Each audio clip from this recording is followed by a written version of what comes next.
Hola, buenas tardes a todos, yo soy Carol y este es mi canal. Bienvenidos un día más a Encuentra tu historia y lee. Hoy por fin os traigo un wrap up que os debía desde hace muchísimo tiempo y no es uno, no sé, probablemente sean dos. Creo que voy a cortar a mitad de este vídeo más o menos porque son muchos libros los que os debo de wrap up y es que si no este vídeo se va a hacer muy largo, así es que probablemente tengamos las 2 próximas semanas de wrap ups de los últimos meses, que yo creo que es desde el mes de febrero, bueno, desde el mes de enero que no os hago wrap ups, o sea, febrero ya no tuvo su wrap up, así es que bueno, aquí vamos con un wrap up de febrero a mayo, que son un montón de meses con un montón de lecturas súper guays que tengo un montón de ganas de compartir con vosotros. Así es que ya sabéis lo que tenéis que hacer. Si queréis saber todo lo que he leído durante estos meses, venid conmigo.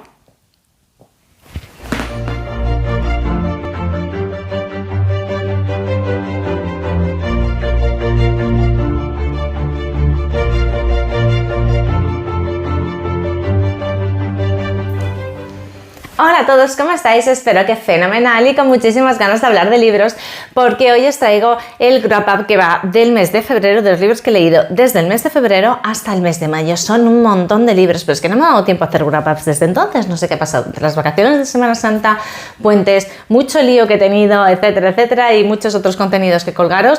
No he hecho wrap ups, entonces sí que es verdad que yo dije que, jolín, hacer un wrap up al mes era un poco rollo, pero se me ha ido de las manos. Así es que hoy os traigo un montonazo de libros que, como os decía en la introducción, probablemente tengamos que partir el vídeo en dos y tengamos 2 semanas de wrap ups, porque esto es mucho wrap up. Entonces, como ya no me acuerdo tampoco en qué orden leí los libros, realmente, cuál en febrero, cuál en marzo, cuál en abril, me parece un poco descolocado hablar de tantos libros, ¿no? en ese orden también. Lo que he hecho ha sido agruparlos de otra manera. Entonces, os voy a hablar de los que están dentro del club de lectura y los que no, y luego dentro de los que están dentro del club de lectura os voy a ir hablando de las diferentes iniciativas, ¿vale? Lo que hemos ido leyendo dentro de las diferentes iniciativas, y yo creo que esto es la manera como más coherente de organizar esto, ¿vale? Así es que sin más dilación, vamos a empezar por el libro que se leyó en el mes de febrero en el Club Buscadores de Historias por la iniciativa Buscando la Historia, o sea, leyendo la historia, ¿vale? Que va a ser la primera iniciativa con la que vamos a empezar, con lo cual lo que vamos a ver hoy fundamentalmente son novelas históricas, estas primeras que os voy a enseñar, ¿vale? Entonces, en el mes de febrero estábamos con Roma, en torno al año 110 a.C., con El primer hombre de Roma de Colin McCullough. Vale, ¿qué os cuento de este libro? Este libro lo que nos va a contar, vale, lo primero, lo que nos va a contar es la historia de Cayo Mario y Sila, fundamentalmente, desde que, un poquito antes de que entren a formar parte de la familia Julia, que es la familia en la que nacerá y se desarrollará Julio César, más adelante, como veréis, hasta que llegan casi hasta el culmen de su carrera política, hasta que Cayo Mario llega al culmen de su carrera política. Cayo Mario será tío de Julio César. Los que hayáis leído Roma soy yo, de Santiago Posteguillo, os haréis un poquito la idea de este personaje, ¿no? La potencia de la personalidad de este personaje. Fue un personaje políticamente muy importante, en el ejército muy importante y muy relevante. De hecho, es el ejército y su papel militar el que realmente le da las llaves de Roma, de alguna manera. Bueno, y de alguna manera es el que le da las llaves del gobierno de Roma realmente. Y es un personaje que empezó su carrera política muy tarde, de manera muy tardía, que de hecho se pensaba que ya no podría tener esa relevancia política, y que no la obtuvo no una, ni dos, ni tres, sino hasta 7 veces, ¿no? Entonces, bueno, no quiero entrar más en detalles por no haceros spoilers, pero es una persona que crece y que se convierte en alguien muy importante en Roma, alguien muy importante posteriormente en la vida de Julio César, y que tiene su apoyo, su bastón en Sila, al menos durante los primeros años de su relación, porque ambos son cuñados, ambos entrarán a formar parte de la familia Julia por matrimonio, ¿vale? En diferentes momentos de la historia. Entonces, bueno, la verdad es que es un libro espectacular, es un libro que a mí me ha gustado mucho leer, que lo he puntuado con 5 estrellas, porque es un libro que además con el que se aprende muchísimo, ¿vale? Es un libro que está escrito a un ritmo diferente a lo que estamos acostumbrados ahora mismo. La primera edición, si no me equivoco, es de los 90, de 1990, traducido, juraría que en el 94, me parece. Aquí. la traducción del 94 y el copyright de Colin McCullough en 1990.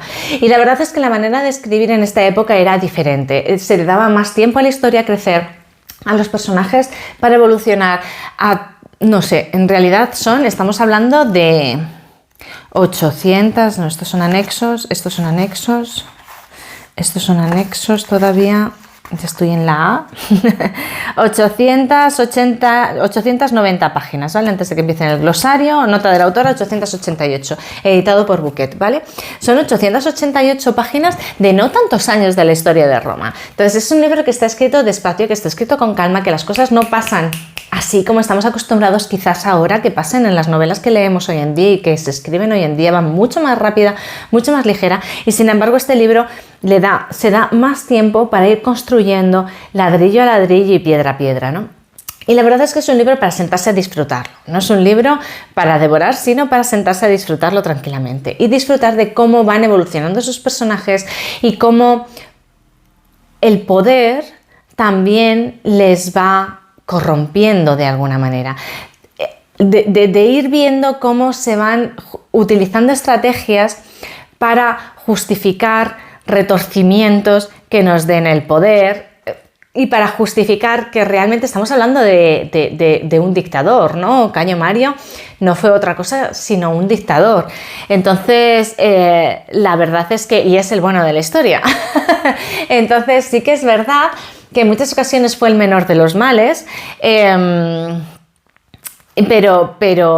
pero bueno, es muy entretenido de verdad de ir viendo cómo va evolucionando el personaje, cómo va evolucionando las diferentes situaciones a las que se enfrenta y cómo se retuerce todo para aprovecharnos de unas circunstancias y utilizarnos como convertirnos en el menor de los males. Es que no quiero profundizar más porque no quiero hacer spoilers, pero la verdad es que es un libro muy divertido y que se puede disfrutar muchísimo. Os lo recomiendo muchísimo. ¿Qué pasa con estos libros, señores de Buquet? Son varios, ¿vale? Estamos hablando de... a ver, no me voy a acordar del nombre de todos los libros, pero son El primer hombre de Roma, La corona de hierba, no sé qué de la Victoria, Las águilas de la Victoria o algo así. Luego están Las mujeres de César, El caballo de César, Marco Antonio y Cleopatra. Yo creo que estamos hablando de 6-7 libros que forman parte de la saga, de los cuales yo tengo los 4 primeros. Los 4 primeros porque los demás están descatalogados. Es decir, además es que el cuarto ya no es este tipo de portada, ya es otra edición. Lo bueno es que señores de Buquet han conservado el alto de los libros, entonces en la estantería por lo menos no cantan la Traviata, es verdad. Pero es una pena que hayamos cambiado la edición y es una pena que los últimos 3 o 4 libros no estén, los últimos 3 libros al menos no estén reeditados, porque claro, hay que pausar aún más la lectura entre libros para ver si les damos tiempo a los señores de Buquet a reeditarlo todo y a que podamos hacernos con todos los libros, ¿vale? Pero bueno, para que os hagáis una idea, la saga empieza aquí, estamos empezando con Cayo Mario y Sila y va hasta Marco Antonio y Cleopatra, con lo cual vais a ver toda la vida de todos los inicios de Cayo Mario y Sila, vamos a ver a Julio César y vamos a ver a Marco Antonio, que realmente son los 2 triunviratos más importantes de la historia o de los más importantes de la historia de Roma. Con lo cual nos podemos hacer con esta saga mucho a la idea de lo que fue la historia de Roma y podemos aprender mucho. Así es que nada, aquí os dejo El primer hombre de Roma, súper recomendado por la iniciativa Leyendo la Historia para hablar de Roma. La historia nos está situando para que os hagáis una idea del marco temporal en torno a 110 a.C., ¿vale? Y ahora venimos con Egipto, pero ya en los últimos años, en la decadencia total, en el momento en el que Egipto deja de ser una gran potencia por sí misma y pasa a formar parte del Imperio Romano, porque No digas que fue un sueño, de Terence Simoes, lo que nos va a contar es los últimos años de Cleopatra en su relación con Marco Antonio y hasta su fallecimiento. Entonces, Terence Simoes es un autor catalán que nació en torno a mediados de los años 40 más o menos y que escribió No digas que fue un sueño. Está editado por Planeta porque fue Premio Planeta en el 86, si no me equivoco, y tiene unas 400 y poquitas páginas, 410 páginas, 411. A ver, este libro Está muy bellamente escrito, ¿vale? Es muy hermoso el dominio del lenguaje que tiene Tennessee Moix, aquí no hay ningún género de duda, pero sí que es verdad que la historia y los personajes a mí me han faltado cierto ritmo, cierta. También se caen mitos, ¿vale? Porque sí que es verdad que Cleopatra se nos presenta como una mujer empoderada, dueña, entre comillas, de sí misma, en fin, que sabe lo que se le está viniendo encima y sabe cuál es el final y demás. También es verdad que es una mujer hiperpasional, que pierde los papeles en determinadas situaciones, que no es capaz de anteponer el bien de su pueblo al suyo propio y a sus pasiones. Entonces es como un mare magnum de pasiones y de descontrol y de desenfreno lo que nos va a presentar Tennessee Moix en la corte de Marco Antonio y Cleopatra.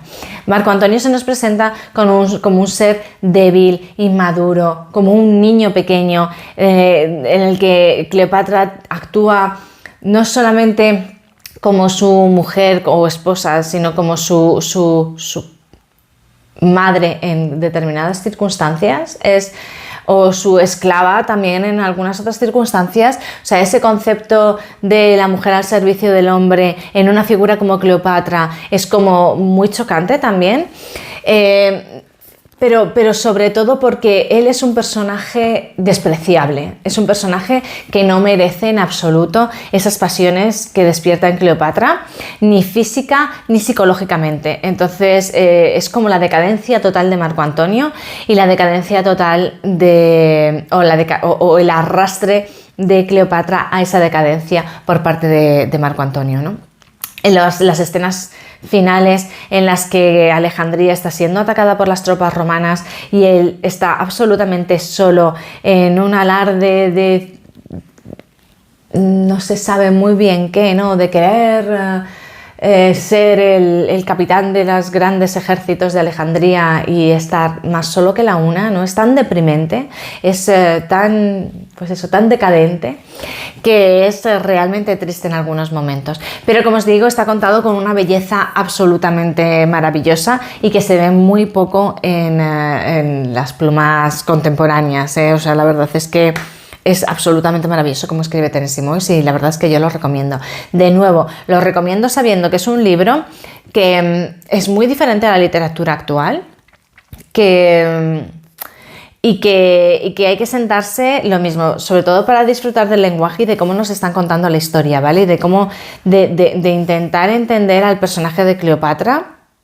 Y de cómo ella nos está contando su relación y sus pasiones con Marco Antonio, ¿vale? Y cuál es su final y cómo ese amor profundo, desenfrenado y de otro mundo está en otro mundo, totalmente, en un plano diferente a los amores racionales y mucho menos a los amores de las monarquías en cualquier momento de la historia del mundo. Pero bueno, muy bien, muy bonito. Creo que le puse 4 estrellas. O 3 estrellas y media, porque sí que es verdad que es un libro que cuesta más avanzar con él, ¿vale? Pero bueno, y que a mí el personaje de Marco Antonio me mató, la verdad. Tienes en tu imaginario, ¿no? El gran comandante de las tropas romanas, el gran vencedor, el gran, ¿no? Gran hombre, ¿no? Súper masculino, súper hombre, ¿no? Que conquistó a la reina más bella del mundo, ¿no? Que había estado en los brazos nada más ni nada menos que de Julio César y cae en los brazos de Marco Antonio. Y imaginarte un Marco Antonio, ver al Marco Antonio de sus últimos años, es horroroso. Es horroroso. También conocemos a su mujer, su auténtica mujer romana, Octavia, que la verdad es que es un personaje también súper interesante, que aparece de manera secundaria, pero que se nos plantea como una mujer absolutamente, opuesta a Cleopatra. O sea, consciente de su lugar en el mundo, consciente de su deber de fidelidad hacia su marido, pero consciente de la posición que ocupa en la sociedad romana también. Entonces, muy interesante también la figura de Octavia, ¿vale? ¿Qué más? Nos íbamos a la Edad Media, continuamos hacia la Edad Media, que dijimos que íbamos a pasar mucho más rápido porque queríamos ir después viendo siglo a siglo. Y nos venimos al Sanador de caballos de Gonzalo Giner. Yo de este libro os he hablado en otros vídeos porque me apasionó. Este es un librazo de 5 estrellas que lo tiene absolutamente todo. A mí se me parece muchísimo al Médico de Noah Gordon, lo asimilo mucho. Porque todo empieza con un niño que tiene, bueno, su familia desaparece, ¿vale? Por circunstancias de la guerra. Este es un libro que se va a situar en un territorio de frontera. Estamos hablando, ya no me acuerdo cómo era el pueblo de este hombre en el que vivían, pero bueno, cerca de Toledo, al sur de Toledo, y nos va a llevar hasta la batalla de las Navas de Tolosa, el libro en 1212, ¿vale? Estamos a finales del siglo XII. Y principios del siglo XIII. Entonces, es un chaval que pierde a su familia, su vida da un giro, tiene que empezar a buscarse la vida y lo hace en Toledo conociendo a un maestro sanador de caballos, que tiene un término árabe que ahora no me viene a la cabeza, pero bueno, como sanador de caballos, que le acogerá y le enseñará todo lo que sabía. A partir de aquí empezará un largo periplo que le llevará por muchas partes de esta España en guerra, en plena reconquista, donde realmente es un punto de inflexión en esa batalla, ¿no? En esas batallas entre los cristianos y el mundo musulmán, ¿no? Nos encontramos en un mundo en el que los reinos cristianos están disgregados, no hay una unidad, lógicamente esto no llega hasta los reyes católicos, hasta Isabel y Fernando, sino que está dividido en numerosos reinos. Está el reino de Castilla, el reino de Navarra, el reino de León, el reino de Aragón, el reino de muchos reyes que en muchas ocasiones están enfrentados entre ellos también y tienen sus propias guerras intestinas que no ayudan nada, por cierto, a la guerra contra el enemigo musulmán, que en determinadas oleadas y bajo determinadas circunstancias se ve fortalecido y entra en territorios ocupados por cristianos, quedándoselos para ellos y ocasionando graves daños y numerosas muertes en toda esa gente que vive en ese territorio de frontera, que es una franja muy ancha de Toledo para abajo, ¿verdad?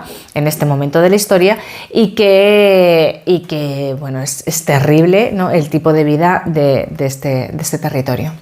Bien, pues en este contexto vamos a tener, como os podéis imaginar, aprendizaje, búsqueda de la sabiduría, amistad, fraternidad, relación maestro pupilo, vamos a tener amor, vamos a tener historia, vamos a tener personajes históricos, vamos a tener traición, vamos a tener tantas cosas. Es que hay muchísimas cosas en este libro que es absolutamente apasionante y que yo recomiendo muchísimo. También editado por Buquet, con esto es comentario final del autor, con 777 páginas.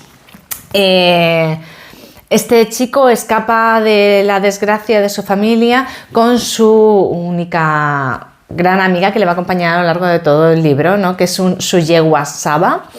Y bueno, es muy interesante, de verdad. Pierde también a 2 de sus hermanas, que son secuestradas por los árabes, y él se va a encargar él va a tener como misión vital el rescatar a sus 2 hermanas, ¿no?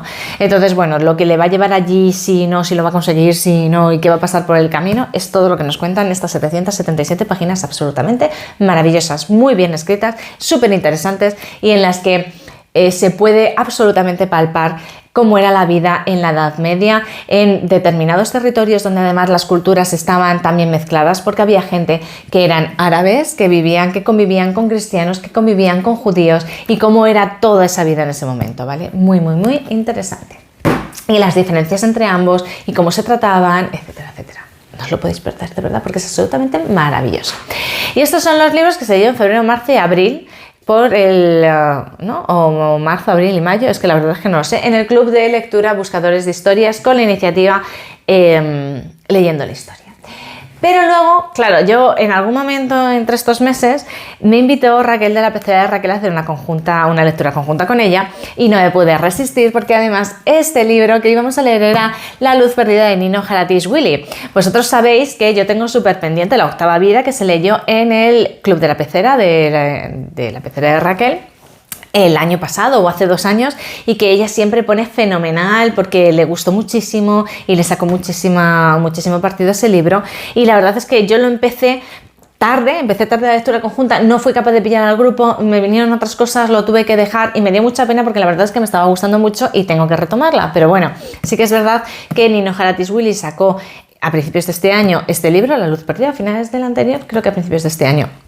Y tenía muchísimas ganas de leerlo. Así es que cuando me ofreció hacer la lectura conjunta, yo no lo dudé.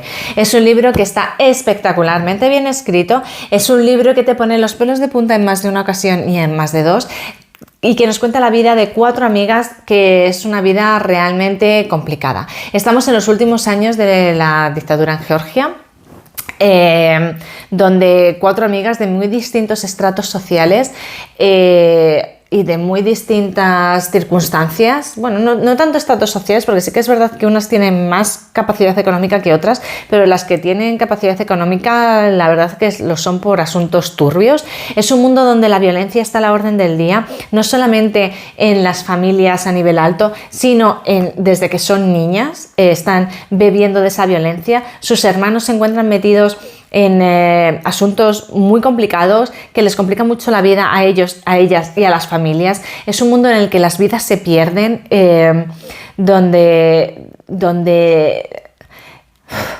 cualquier problema puede desembocar en una muerte y en una venganza y en una misión vital contra una persona, ¿no? Entonces, todo esto está contado en retrospectiva porque una de ellas ya no está en el futuro. Esto no es un spoiler, es algo que nos cuentan al principio, ¿no? Están en una exposición de fotografía de una de las que eran amigas de joven y ella ya no está entre ellas. Entonces, 3 de las 4 se reúnen y según las fotografías que van viendo en la exposición van recordando momentos de esas vidas en las que esas fotografías fueron tomadas, o el ambiente o lo que les estaba pasando en ese momento en el que las fotografías habían sido tomadas, ¿no? Entonces, la verdad es que es un libro también un señor tocho. Esto está editado por Alfaguara y tiene... la marca de última página, 717 páginas también, nada más ni nada menos. Y la verdad es que, como os decía al principio, es un libro que te pone los pelos de punta en muchas ocasiones, con muchos giros de timón, con muchos golpes del destino, donde las diferentes, la confianza es un factor fundamental, donde el amor es un factor fundamental, pero en constante equilibrio, como realmente en el equilibrio, haciendo funambulismo en un hilo tenso, en un momento muy tenso de la historia de Georgia, ¿no? En un momento muy especial de la historia de Georgia y en un ambiente socioeconómico y cultural muy concreto de la historia de Georgia. Entonces, la verdad es que es un libro muy recomendable. También es un libro para leerlo despacio y para disfrutarlo despacio, que yo os recomiendo. Es un libro de 5 estrellas también. Este año está siendo un año buenísimo de libros, de lecturas de 5 estrellas. Y no os lo podéis perder, pero sí que es verdad que lo mismo, sentaros y leeroslo con calma y dejaros arrastrar por esta historia a un mundo, jolín, muy fastidiado, pero bueno, que podéis disfrutar muchísimo. Aquí os lo dejo. La luz perdida de Nino Haratischvili. Y otro libro que he leído también fuera del club de lectura muy recientemente es El manuscrito de Piedra de Luis García Jambrina. Esto es un libro ligerito de páginas, ¿vale? No tanto ligerito de lectura. Tiene 300 y pocas páginas, 316 páginas. Y es un libro que se lee bastante rápido, ¿vale? Es el primero de una saga también de 6 o 7 libros. El último salió hace no tanto tampoco, o sea que probablemente no haya terminado, que realmente nos ponen a la figura de Fernando de Rojas, el famoso escritor de La Celestina, autor de La Celestina, como un personaje capaz de investigar una serie de cosas que están pasando, unos crímenes, en este caso un crimen, un asesinato que se comete en las primeras páginas del libro, ¿vale?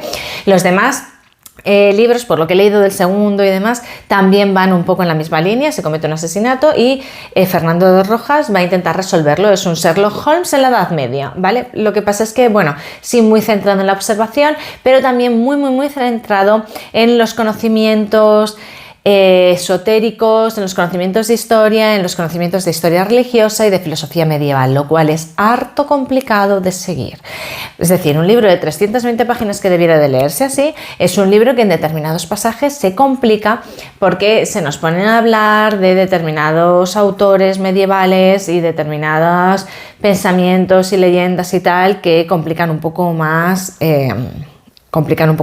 el tema, ¿no? Y temas históricos más profundos, de herejías y de este tipo de cosas que complican un poco más el asunto. Pero sí que es verdad que es un libro en el que se juntan además muchas cosas, donde, como os digo, se juntan todo este tema de misticismo y de autores medievales y demás, se juntan con temas políticos, aparece el príncipe Juan, hijo de los reyes católicos, que como sabéis, se casó con Margarita de Habsburgo y bueno, tuvo una vida corta pero intensa. Entonces, vamos a dejarlo ahí, que tampoco quiero seguir metiendo spoilers de cosas, ¿vale? Pero, a ver, es un libro para disfrutar, es un libro en el que tenéis que tener paciencia en esos puntos concretos de la historia. Fernando de Rojas queda como un personaje, bueno, pues de esos años oscuros en los que no se conoce nada de él, porque sí que se saben cosas de Fernando de Rojas, que escribió La Celestina, se sabe que fue, como nos pinta aquí, realmente que estudió leyes, pero que antes había tenido otros estudios también, ya no me acuerdo, en filología o en letras, bueno, no me acuerdo, pero bueno, que había tenido también otros estudios anteriores, no, era medicina y botánica, bueno, no me acuerdo. Anyway, total, que nos presenta el personaje, nos cuenta las características principales que realmente forman parte de la historia. Y luego, bueno, pues en esos años ocultos en los que no se sabe muy bien qué pasa con él, es donde se sitúan estos libros y le colocan como investigador, ¿no? Fue bueno en abogacía, fue bueno en leyes, era un gran orador, escribió La Celestina, estos son los datos que tenemos de él y que vemos en este libro, mientras él va investigando un crimen que tiene un desenlace muy inesperado. Está muy bien construida la trama de thriller, o sea, lo que es la parte de investigación está muy bien trabajada y se sigue muy bien y el desenlace es bastante inesperado. Yo cuando descubrimos al asesino dije, ¡ah! No me lo puedo creer, o sea, no me lo había visto venir para nada, pensaba que era otra persona totalmente diferente y eso me gusta porque me sorprendió. Así es que, bueno, aquí os lo dejo. Yo creo que no va a ser un libro que vaya a seguir con el manuscrito de nieve inmediatamente, porque tengo otros libros que me apetece más leer antes, pero sí que es un libro que le daré oportunidad a los demás de la saga, ¿vale? O sea, para que os hagáis una idea, aunque le he puesto 3 estrellas. 3 estrellas está bien, es entretenido, no me ha cambiado la vida, ¿vale? Así es que nada, por aquí os lo dejo. Y yo creo que aquí ya hemos hecho un vídeo bastante amplio. Me quedan los libros leídos en la iniciativa ¿Qué hay de nuevo viejo? Y en la iniciativa Mi Capricho Lector, que os los traeré la semana que viene, ¿vale? Así es que nada, muchísimas gracias por haber llegado hasta aquí. Dejadme en los comentarios todas las cositas que se os vengan a la cabeza si habéis leído estos libros, si no, si estáis de acuerdo con las opiniones, si no, si os gustaría leerlos, yo qué sé, todo lo que os apetezca, dejádmelo en los comentarios, que ya sabéis lo que a mí me gusta es que esto sea un camino de ida y vuelta en el que compartamos lo maravilloso que nos trae el mundo de la literatura. Así es que nada, muchísimas gracias por haber llegado hasta aquí y nos vemos